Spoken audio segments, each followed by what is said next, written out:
There are many tragedies in the age of the Imperium, but none fall as far or as beautifully as Fulgrim, a Primarch sculpted to embody excellence itself, who became the galaxy's most perfect monster.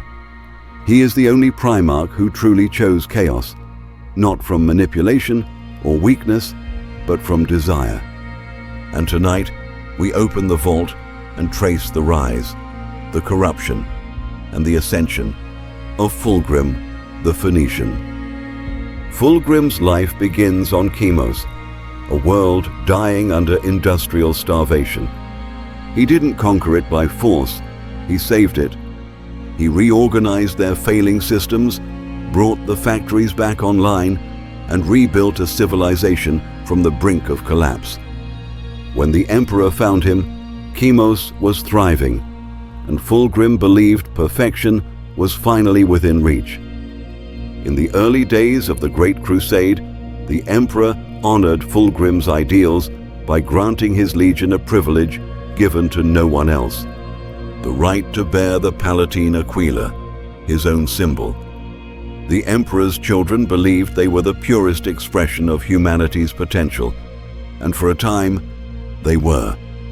But the pursuit of perfection has a shadow, the terror of discovering you're not perfect at all.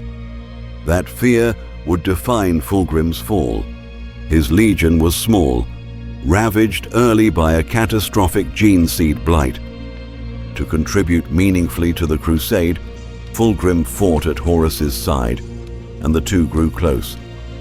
But Fulgrim's true brother, the one he loved most deeply, was Ferrus Manus, the Gorgon of the 10th Legion, the perfectionist and the pragmatist, the sculptor and the smith, two opposites bound by respect.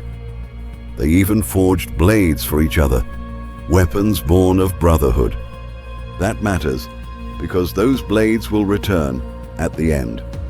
The turning point comes on the Xenos world of Leran. Fulgrim conquered the world swiftly, thinking nothing of the Layer's strange sensory obsessions. But in their floating temple, he found a weapon, a single-edged silver blade set in black stone, a demon trapped in steel. No Primarch understood aesthetics like Fulgrim. No Primarch craved perfection as he did. So when the blade whispered to him, urging refinement, mastery, more, he assumed it was his own ambition speaking. It wasn't. This was the first thread Slaanesh wrapped around his soul. This is the moment Fulgrim stops being tragic and starts being terrifying. He began favoring the demon blade over the loyal fire blade Ferrus made for him. And with every swing, the whispers grew clearer. Back aboard the Pride of the Emperor, Remembrancer Bekwa Kinska composed a symphony inspired by the sounds she heard on Laeran, the Maraviglia. When performed, the music tore open reality. The audience, Astartes and mortals alike, dissolved into an orgy of murder, ecstasy, and mutation. Demonettes poured into the theater, and the Emperor's children became the galaxy's first noise marines. This was the Legion's real fall, not on Isstvan, not under Horus. Here, in a theater filled with beauty and screams. From this point on, the Emperor's children were lost. When Eldrad Ulthran tried to warn Fulgrim that Horus had been corrupted, Fulgrim reacted with fury. Some of that anger was loyalty. Most of it was the blade. He slaughtered the Eldar forces, even an avatar of Cain, and left convinced the Xenos were lying. The truth was that Horus was already ensnared, and Fulgrim was already too compromised to see it. Horus sent Fulgrim to recruit Ferrus Manus to his rebellion. Fulgrim believed he could win Ferrus with reason, honor, brotherhood. Instead, Ferrus attacked him the moment he realized the truth. The duel was vicious. Ferrus shattered Fireblade, the sword Fulgrim had forged for him, and Fulgrim nearly killed Ferrus with Forgebreaker. But he couldn't do it. Not yet. He fled, ashamed and confused, and his legion fired on the Iron Hands as they escaped. This is the closest Fulgrim ever comes to redemption. He still could have turned back. He didn't. During the drop site massacre, Fulgrim faced Ferrus one last time. Ferrus fought with pure fury. Fulgrim fought with fear, pride, and the demon whispering in his ear. When Fulgrim finally struck the killing blow with the lyre blade, his soul shattered. He realized, too late, what he had done. That moment of horror was all the demon needed. It surged out of the blade and possessed him. For months, what walked among the Emperor's children was not Fulgrim. It was a greater demon wearing his skin. While possessed, Fulgrim's soul was trapped inside a painting, a perfect portrait in La Fenice Theatre. Lucius eventually discovered the truth, and in a rare moment of clarity, Fulgrim reversed the possession, trapping the demon in the portrait instead.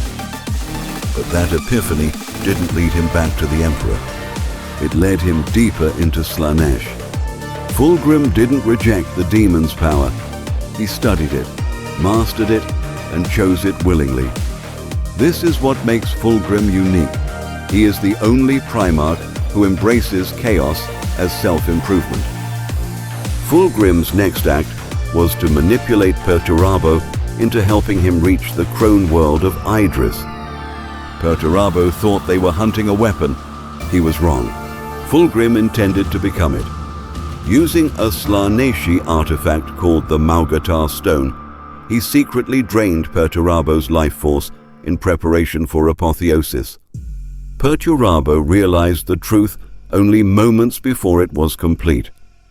He destroyed the artifact, and Fulgrim's mortal shell exploded in a storm of warp light. In its place rose a new form, a serpentine, four-armed demon prince of Slaanesh. Fulgrim, the phoenix, reborn in perfection and excess. At Terra, Fulgrim fought only when it amused him. He toyed with Angron, mocked Perturabo, carved through Imperial fists, and nearly killed Sigismund. When the battle no longer pleased him, he simply left. After the heresy, the Emperor's children fractured into warbands, while Fulgrim retreated to a demon world he remade in Chemos' image. A world of recreated battles, shifting beauty, and unending self-indulgence. He re-emerges only when it interests him, killing, corrupting, or simply admiring his own reflection in the warp. Fulgrim is the Imperium's most unsettling mirror.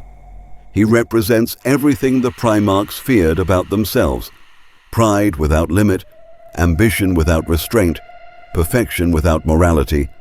He isn't fallen, he is fulfilled, and as long as sensation exists, Fulgrim will return. Laughing, singing, sculpting the galaxy into shapes only he can admire, and leaving ruin in the wake of his pursuit of perfection. Tell me, was Fulgrim a victim of chaos, or the first Primarch to become exactly what he always wanted to be?